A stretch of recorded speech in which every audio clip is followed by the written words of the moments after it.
நம்ம ஏற்பகையார் நிலைமை மனம். அதுக்குத்தான் நான் முதலேருந்தே சொல்லிக்கிட்டு வரேன். அவர் என்ன சொன்னார்னா, சொன்ன போதிலும் உண்மையிலும் மகிழ்ந்து தூய தொண்டினரால் தொழுது செய்வார். இவர் என்ன நினைச்சிட்டாராம், அவர் சொன்னதை விட அவர் வந்ததை விட இன்னும் மகிழ்ந்து போயிட்டாராம். என்கிட்ட இருக்கிறதப்பா கேட்டார், என்கிட்ட இல்லாத அவர் கேட்டுட்டு இருந்தா நான் இத்தனை நாள் கேட்டதெல்லாம் கொடுத்துட்டு இருந்தேனே, என் கொள்கை என்ன ஆகும், என் குறிக்கோள் என்ன ஆகும், எல்லாம் கெட்டு போய் இருக்குமே. என்கிட்ட இருக்கிறது தானே கேட்டுட்டாரு. அதாவது தன் மனைவியை கேட்டுட்டாரு. அதனால இருக்குல்ல என்கிட்ட மனைவி என் கூட தானே இருக்கா, அப்ப கொடுத்துடலாமே நம்ம அப்படின்னு நினைக்கிறாரு.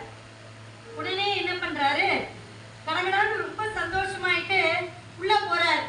மனைவி எப்படின்னா, மனைவியை அமைவதெல்லாம் இறைவன் கொடுத்த வரம். கண்ணதாசன் சொன்ன மாதிரி அவ்வளோ அழகானவங்க, அவ்வளோ அன்பானவங்க, அவ்வளோ தொண்டில் சிறந்தவர், அவங்களுக்கு ஈடு இணையே இல்லாத மாதிரில ஒரு கற்பில் சிறந்தவர். அப்படிப்பட்ட மனையால் தான் அவருக்கு. நேர இவர் என்ன பண்றாரு, உள்ள போறார். தன் மனை வாழ்க்கை கற்பின் மேம்படு காதலியாரு. அவங்க எப்படின்னா, கற்பில் சிறந்த தன்னோட மனைவி கிட்ட அதிமணக்குல மடந்தை இன்றுனை இம்மெய்த்தவருக்கு நான் கொடுத்தவன் என்ன. நேரம் போய் என்ன சொல்லிட்டாரு, மா நான் உன்னை என்ன சொல்லிட்டேன், இந்த அடியாருக்கு நான் என்ன பண்ணிட்டேன், ஒன்று தினம் ஏதேதோ கேட்டுப்பாங்க அதெல்லாம் கொடுத்தா மாதிரி உன்னை கொடுத்துட்டம்மா அப்படின்னு ஒரு வார்த்தை சொல்லிட்டார். மது மலர்குழல் மனைவியார் கலங்கி. யாரா இருந்தாலும் நம்ம அவங்க நிலைமையில யோசிச்சு பார்க்கணும்ல. அவங்கள முதல்லயே என்ன சொல்லிட்டாங்க, கற்பின் மேம்படு, கற்புக்கரசி அந்த அம்மா உன்னை கொடுத்துட்டே அப்படின்னு சொன்னதும் என்னதான் இருந்தாலும் கொஞ்சம் கலங்கிட்டாங்க அவங்க. கொஞ்ச நேரம் அவங்களால கலங்கி போயிடுறாங்க. அந்த மனநிலையும் சேர்க்கிறார் காட்டுறாரு.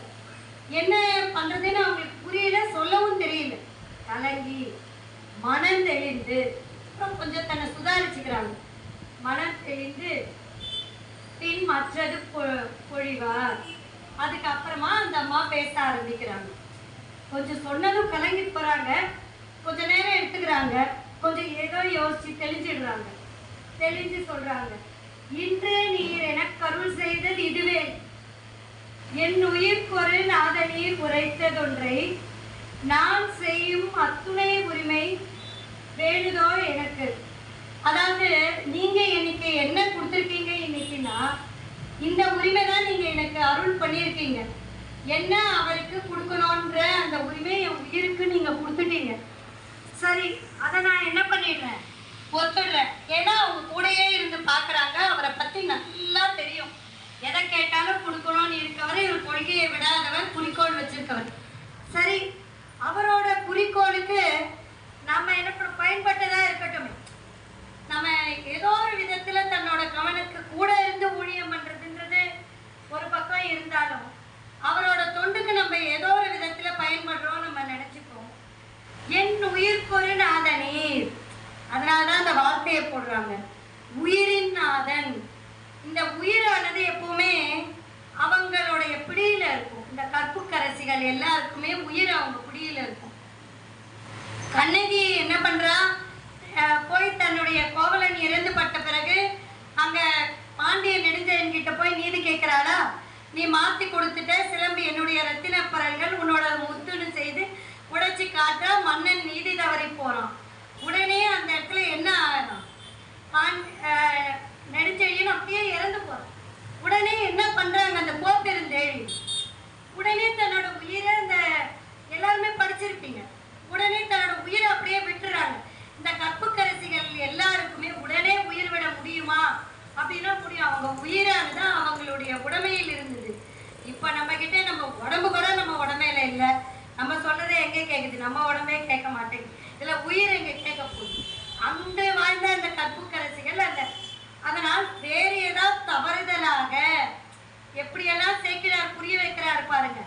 அந்த அடியாருடைய போகும் பொழுது அவர் விரல் கூட இவர் மேல தீண்டினாலும் அவங்க என்ன பண்ணிடுவாங்க, அந்த இடத்துல உயிரை விட்டு விடுவார்கள். புரியுதா இவங்க எப்படி ஒத்துக்கிட்டு கிளம்புறாங்கன்றது.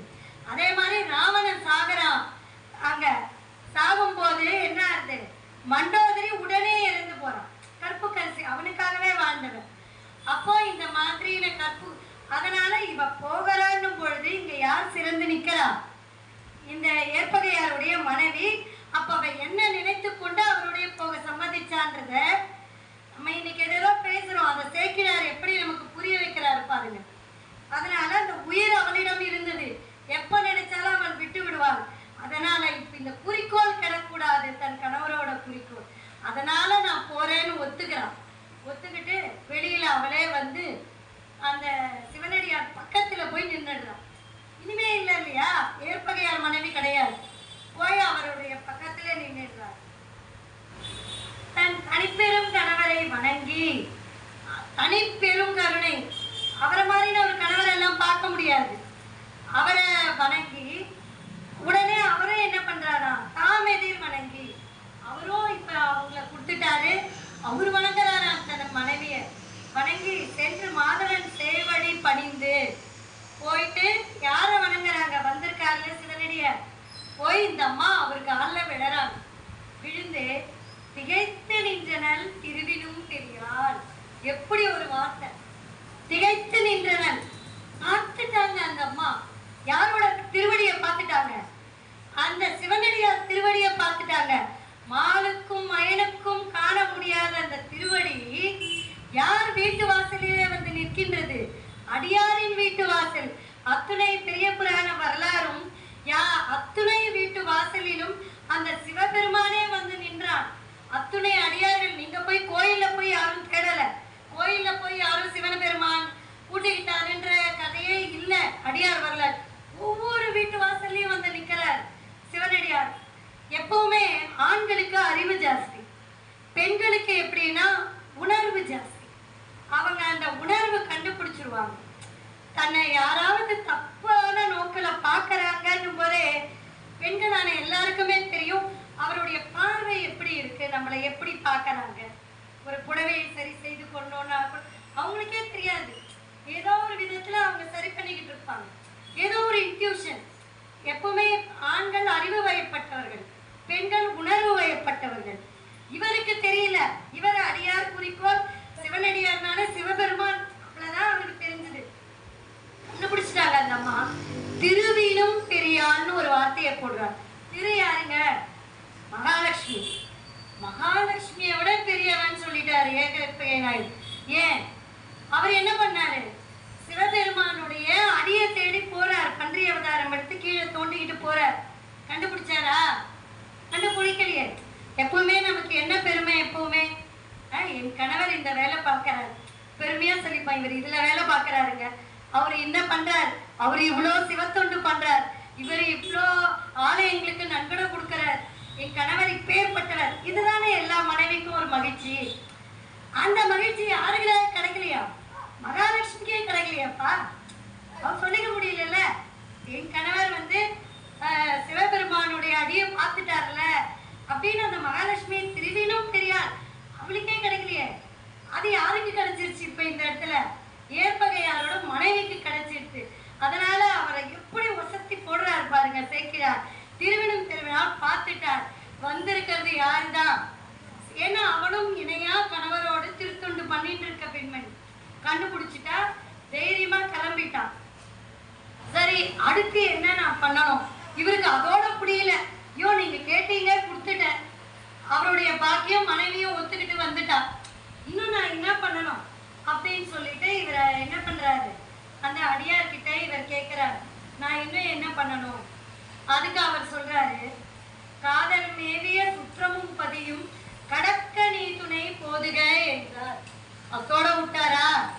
இவரு வந்து அடுத்த ஒரு பொண்டாட்டியை கேட்டதே தப்பு. அந்த வேலையை இவர் பார்த்துட்டாரு சிவபெருமானே. ஊர்ல சும்மா இருப்பாங்களா? கூட்டிட்டு வெளில போனா அந்த பொண்ணோட அம்மா அப்பா சும்மா இருப்பாங்களா? அண்ணம்மார் சும்மா இருப்பாரா? இல்லை, இவரு ஏற்பகையாரோட அம்மா அப்பா தான் சும்மா இருப்பாங்க. இவரு ஏதோ பண்ணிக்கிட்டு இருக்காரு, தொண்டுன்னு தான் நினைச்சுக்கிட்டு இருப்பாங்க ஒழிஞ்சு இந்த அளவுக்கு வந்து நிற்பார்னு எதிர்பார்க்க மாட்டாங்கல்ல. எவ்வளோ உஷார் பாருங்க சிவபெருமான். அப்பா, உன்னோட சுற்றத்தாரும் வருவா, இவங்களும் வருவா, உன் காதல் மணியை கூட்டிட்டு நான் போக முடியாது. இந்த ஊரு எல்லாம் வரல, என்னை கொண்டு வந்து விட்டு வந்துருப்பா, வாப்பா அப்படின்னு கூப்பிடுறேன். எப்படி பாருங்க. உடனே இவர் போர் வீரன் தான் ஏற்பகையாரும், அதனால எல்லாருமே வீட்டுக்கு ஒருவர் போருக்கு போறது தானே வழக்கம்.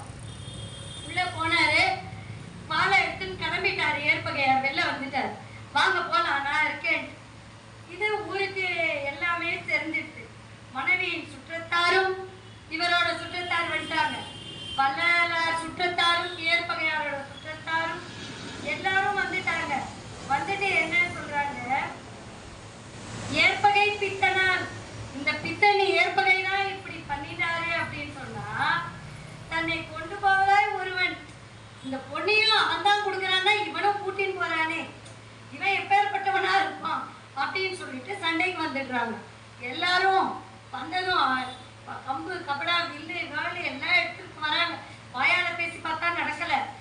எல்லாரையும் வெட்டி சீவி போட்டுடுறாரு, ஒண்ணு போட்டுடுறாரு. இவரு சீவி கீவி அதை பண்ணி நீங்க போங்க, முன்னாடி போங்க போங்க, அவர் அடியார் போறாரு, இவங்க போறாங்க. அந்த மாதிரி போயிட்டே இருந்துச்சு. இவர் என்ன பண்றாராம், சிவபெருமானு இந்த மாதிரி இருக்காராம். இவ்வளவுலாம் வந்துட்டாங்களே, யாரும் பாக்குறாராம், பக்கத்துல இருக்க ஏற்பகையார் மனைவியை பாக்குறாங்களாம். பார்த்துட்டு பயந்துனே பாக்குறாராம், என்னத்தா இது இவ்வளவு பேர் வராங்களே. அப்ப இந்த அம்மா என்ன சொல்லுதா, இறைவனே அஞ்ச வேண்டாம், ஏற்பகை வெல்லும். என்ன வார்த்தையை அங்க போட்டிருக்காரு பாருங்க. அடியாரேன்னு சொல்லல, என்ன வார்த்தை போட்டாரு, இறைவன். அந்த மாதிரி கண்டுபிடிச்சிட்டாங்க. இறைவனே நீங்க ஒன்றும் பயப்படுற மாதிரி எல்லாம் பண்ண வேணாம், ஏற்பகை வெல்லும். தெரிஞ்சு போச்சு, என் கணவன் வென்றிடுவான் அந்த இடத்துல. தைரியமா போறாங்க இந்த அம்மா. அதே மாதிரி அவரும் எல்லாரையும் வெட்டி வீட்டு தள்ளி விட்டுறாரு. எதிர்த்து வந்தவங்க எல்லாரையும் தள்ளிட்டு போயிட்டாங்க. அந்த திருச்சாய்க்குடி கோயில் வந்தாச்சு. அதோட என்ன சொல்லிட்டாரு, சரிப்பா வந்த கொண்டு விட்டுட்டா, கிளம்பு வேலை முடிஞ்சிருச்சு, இனிமே உனக்கு வேலை இல்லை, இங்க இருந்து கிளம்பு அப்படின்ட்டாரு. அவ்வளவுதான். இதே வேற யாரானா, சரிம்மா போயிட்டு வா, பார்த்துக்கோ, வரேன் 10 நிமிஷம் ஆகிடுது. கையும் காட்டல, பொண்ணும் காட்டல, அந்த அம்மாவும் காட்டல, ஏற்பகையாரும் காட்டல. அவர் பாட்டுக்கு மனைவியை ஏறிட்டு கூட கொடுத்துட்டாரு இல்லையா அடிமைத்தனமா. ஏன் கொடுத்தார் அப்படின்னாக்கா, அவர் என்ன கேட்கலையே. வந்த சிவபெருமான் என்ன கேட்டிருந்தா, அவருக்கு அடிமைத்திரம் பண்றதுக்கு நான் போயிருந்திருப்பேன். அந்த பாக்கியம் யாருக்கு கிடைச்சதுன்னு அவர் நினைச்சாரு, மனைவிக்கு கிடைச்சிருக்கு. அப்போ சிவனடியான சிவபெருமானவே அவர் பார்த்திருக்காரு. அவருக்கு அடிமை தொழில் செய்ய என் மனைவிக்கு கிடைத்தினால் அவளுக்கு பிறவி ஏற்று போகும், அவள் அந்த சிவபெருமான் மீது அடைவா. என் கூட இருந்து அவ என்ன எடுத்துக்க போறா, அவளுக்கு என்ன கிடைக்கும், அவளுக்கு ஒன்றும் பெருசா ஒன்றும் கிடைச்சிட போறது இல்லையே, அவளுக்கு இந்த பாக்கியம் கிடைச்சதே அப்படின்னு நினைச்சுக்கிட்டு திரும்பி கூட அவர் பார்க்கலையாம். திரும்பி பார்க்காமையே அப்படியே அவர் வந்துடுறார். அந்த மாதிரி வந்து அப்படியே இந்த சிவபெருமானே ஆடி போயிடுறாருங்க ஒரு ஆட்டம். இந்த மாதிரி இருக்க முடியுமா ஒருத்தரால? கொடுத்துட்டு அதை திரும்பி கூட பார்க்காம எல்லாவர்களும் எல்லாரையும் வெட்டிட்டு போனதும் அவ்வளவுதான். அங்கேருந்து உடனே அவர் போயிட்டாரு, வேணுமா போயிட்டாரு. நம்ம அங்கேயே நிக்குது பக்கத்துல. சிவபெருமான அங்கேருந்து கத்துறார், ஏற்பகை முனிவா ஓலம், ஈண்டு நீ வருவாய் ஓலம், ஏற்பிலாதானே ஓலம், அன்பனே ஓலம் ஓலும், செயற்கரும் செயலை செய்த தீரனே ஓலம் ஓலம் என்றான், மயற்கரு மறைதரு விட்டு மாலையன் தேட நின்றான். அப்பா அன்பனே அபயம் அபயம் ஓலம் ஓலம் கத்துறாராம்.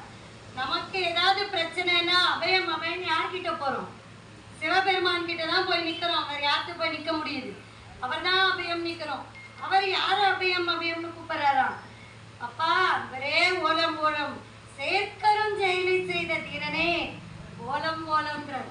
உடனே அவரு ஐயோ வேற யாராவது வந்துட்டாங்களா, கூட்டிட்டு போறதுக்கு தடங்களான்னு திரும்பி திருட்டு ஓடி வராராம். யாரா வந்தா அங்க அவர் மனைவி மட்டும் இருக்காராம். அங்க விடை மேல யாரு காட்சி தரா, அங்க சிவபெருமான் விடையின் மேல வெள்ளி மலை மேல பொன் குன்று மாறி நிற்கிறாராம். அப்படியே அது மேல உமையாளோடு விடை மேல உமையோடு காட்சி கொடுக்கிறார். அப்பேற்பட்ட காட்சியை ஏற்பகை நாயனாரும் அவருடைய மனைவியாரும் சேர்ந்து அவர்கள் நன்னிய மனைவியோடு நம்முடன் போதுக என்று இவரால சொல்ல முடியல சந்தோஷம். அப்படி விழுந்து விழுந்து வணங்குறார். உன்னோட மனைவி, அந்த நன்னிய மனைவி, உனக்கான அந்த மனைவியோட நீ என்கிட்ட வந்திருப்பா அப்படின்னு அவங்களையும் சொல்லிட்டு உடனே அவருடைய மனைவி பார்க்கறா. அந்த சுத்தத்தார்கள் எல்லாருக்கும் உயிரையும் கொடுத்து அவர்களுக்கும் சிவலோக பிராப்தியையும் கொடுக்கின்றார். அதனால அத்தகைய சிறப்பு மிக்கவர் தான் இந்த ஏற்பகை நாயனார். ஒரு வார்த்தை சேக்கிழார் போடுறார், நம் பற்றி இறைவன் மேல். அதனால நம்ம பற்று எல்லாத்தையும் என்ன போட்டுருணும், இறைவன் கிட்ட மேல நம்மளோட இந்த பற்று, என் மனைவி, என் மக்கள், பாசம் எல்லாத்தையும் யார்கிட்ட போட்டுருணும், எல்லாத்தையும் பற்றுகளை இறைவன் மேலே போட்டுருக்கணும். போட்டுவிட்டு பண்ணிய பரிவு கண்டு மகிழ்ந்தனம் பழுதில்லாதாய் அப்படின்ற வார்த்தையை யார் சொல்றார், சிவபெருமானே சொல்றார். பழுதே இல்லாதவன் யாரு, ஏற்பகை நாயனார். அந்த சிவபெருமானே மனைவியை கொடுத்ததுனால நீ பழுதில்லாதவன் கிடையாதப்பா அப்படின்னு சொல்லிட்டதுனால இனிமே நாம யாருமே ஏற்பகை நாயனாரை பற்றி பழுதில்லாதவன் என்று பேச தகுதியை நாம் இழந்து விடுகின்றோம். அதனால் சேக்கிழாரோடு அந்த வரிகளோடு உங்களுக்கு இந்த வரலாற்றை கூற வேண்டும் என்று நினைத்தேன். அதாவது இன்னொரு விஷயம், இந்த தாருக வனத்துல கூட என்ன பண்றாங்க, இந்த தாருகா வனத்துல இந்த முனிவர்கள் எல்லாம் ரொம்ப அகம்பாவம் கொண்டுடுறாங்க இல்லையா. நாங்க இந்த வேதம் நிறைய படிச்சிருக்கோம், அதனால இறைவனையே மறந்து போயிடுறாங்க. நம்ம என்ன வேதம் சொன்னாலும் அதுலேருந்து அவங்களுக்கு எல்லாமே கிடைக்குது. அதனால கடவுளே நமக்கு தேவையில்லைன்ற ஒரு ஆணவமும் அகங்காரமும் அந்த தாருகாவன முனிவர்களுக்கு வந்துடுது. அவங்க ஆணவத்தை போக்கணும்னு பிச்சாடனர் வேதத்துல சிவபெருமான் வர தன்னோட மனைவி எல்லாம் ரொம்ப கற்பானவங்கன்னு இவங்களுக்கு ஆணவம். இந்த தாருகாவன முனிவர்களுக்கெல்லாம் இவங்க பிச்சாடனர் வடிவில் வந்ததும் இந்த அத்தனை கற்புடைய அந்த முனி பத்தினிகளும் என்ன பண்றாங்க, எல்லாருமே சிவபெருமான் பின்னாடியே இவங்க அத்தனை பேரையும் போயிடுறாங்க இல்லையா. போயிடுறாங்க அப்படின்னாக்கா அவங்களுக்கு தெரிஞ்சிருது இவங்களுக்கு ஆணவத்தினால அது யாரு, சிவபெருமான் வந்திருப்பவன் பிச்சாடனர்ன்றதெல்லாம் அவங்க அறிந்து கொண்டு இறைவனை வணங்கணும்ன்றது அவங்களுக்கு புரியல. அந்த குரு பத்தினிகள் அனைவருக்குமே தெரிஞ்சு அவங்க பின்னாடி போறாங்க. அந்த மாதிரி இறைவன் வந்துட்டா அந்த ஒரு நிலைமையில தான் ஏற்பகை மனைவியாரும் இருக்காங்க. இறைவன் அறிந்துதான் அவங்க பின்னாடி போறாங்கன்றத நம்ம பல எடுத்துக்காட்டுகள்லாம் இந்த கதைக்காக நம்ம ஒப்பிட்டு சொல்லலாம். அதே நம்ம அன்னை பத்துல கூட மாணிக்க வாசகர் ஒரு பாடல சொல்லு, வெள்ளைக்கா லிங்கத்தர் வெந்திரு முண்டத்தர் பள்ளி குப்பாயத்தர் அன்னே என்னும் பள்ளி குப்பாயத்தர் பார்ப்பரி மேற்கொண்டல் உள்ளம் கவர் வரல் அன்னை என்னும். அவர் அந்த குதிரையில வெள்ளை குப்பாயம் ஒரு சிப்பா போட்டுட்டு போறாராம். அதை பார்த்து அங்க இருக்கிற பெண்கள் எல்லாரும் பார்த்து அப்படியே சிவபெருமான் மேல அப்படியே அவர் பின்னாடி போனோம்னு நினைக்கிறாங்க. அதனால அப்பேற்பட்டவன் சிவபெருமான். இதுல ஆண் என்ன பெண் என்ன இறைவன் என்று வந்து விட்டால் எல்லாருமே அவனை எளிதிலே உணர்ந்து கொண்டு விடலாம் என்பதை இந்த அடியாரின் வரலாறுலேருந்து நம்ம தெரிஞ்சிட்டு இருக்கோம். நேரம் இருந்தால் இன்னொரு அடியார் வரலாற்றை சுருக்கமா பார்க்கலாமா? ஒரு 10 நிமிஷம். இப்போ தொண்டுக்கான